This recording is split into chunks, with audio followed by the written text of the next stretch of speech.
वर्तमान की सरकार है वो महिला विरोधी है, वो दलित विरोधी है, वो छात्र विरोधी है, और अगर हम एक शब्द में कहें तो ये सरकार जो वर्तमान में है वो देश विरोधी की सरकार है। आज इस वर्तमान में जो सरकार है, जो इस देश का इतिहास है, इस देश का इतिहास रहा है कि जहां महिलाओं को जो है वो पूजा जाता है, परंतु आज वर्तमान की इस सरकार में भारतीय जनता पार्टी की जो सरकार है, आज यहां पे महिलाओं पे जो है वो अत्याचार जो है वो किए जाते हैं। हमारे ज्यादातर वक्ताओं ने ये बात कही और ये बात हमें भी सुनने को मिलती है कि चारों कोनों से जब भी कोई हाथरस कहीं पे होता है, उन्नाव कहीं पे होता है, हाथरस में एक दलित महिला को उसके साथ दुष्कर्म किया जाता है,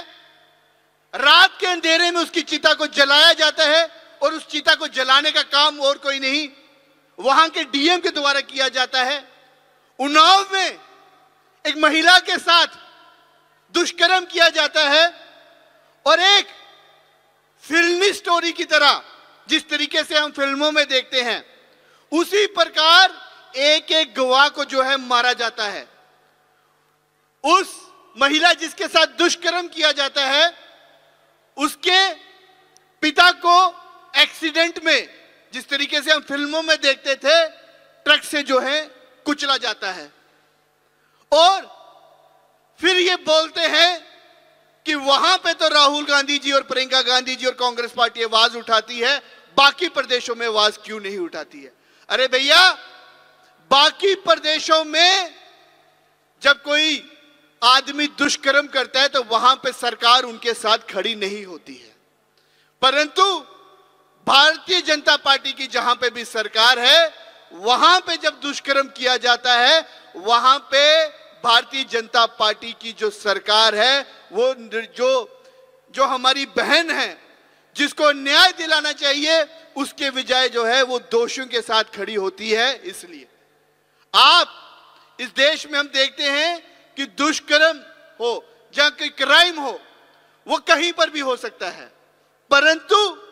जब कहीं पे दुष्कर्म हो और वहां पे कहीं क्राइम हो, वहां पे सरकार अगर कहीं पे उन दोषियों के साथ खड़ी होती है तो वो भारतीय जनता पार्टी है। साथियों, इस देश में सबसे बड़ी बीमारी अगर इस देश में आज की डेट में है तो वो बेरोजगारी है, वो महंगाई है। परंतु बड़ी दुख की बात यह है कि इस देश की जो बीमारी है, उस बीमारी का कोई इलाज नहीं है। और वो इलाज इसलिए नहीं है कि मैं अगर ये प्रश्न आपसे भी पूछूं कि मैं और आप अगर कभी बीमार होते हैं तो उस बीमारी का इलाज होता कैसे है?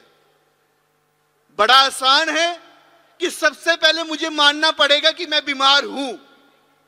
मैं मानूंगा कि मैं बीमार हूं, मुझे खांसी है, मुझे बुखार है, तो ही मैं किसी डॉक्टर के पास जाऊंगा और अपना इलाज कराऊंगा। परंतु अगर मैं ये मानूं ही ना कि मैं बीमार हूं, तो उस बीमारी का कोई इलाज हो नहीं सकता। उसी प्रकार वर्तमान में जो भारतीय जनता पार्टी की सरकार है, वो मानने को ही तैयार नहीं है कि इस देश में बेरोजगारी है, वो मानने को ही तैयार नहीं है कि इस देश में जो है महंगाई है।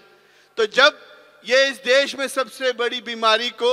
मानने को तैयार नहीं है, तो हम ये कैसे मान ले कि इस देश की जो सबसे बड़ी, आज की इस देश वर्तमान के समय में जो सबसे बड़ी बीमारी है, वो चाहे महंगाई हो, वो चाहे बेरोजगारी हो, और उसके साथ साथ जिस तरीके से नफरत की राजनीति जो है फैलाई जा रही वो हो, तो उसका उपचार किस तरीके से होगा?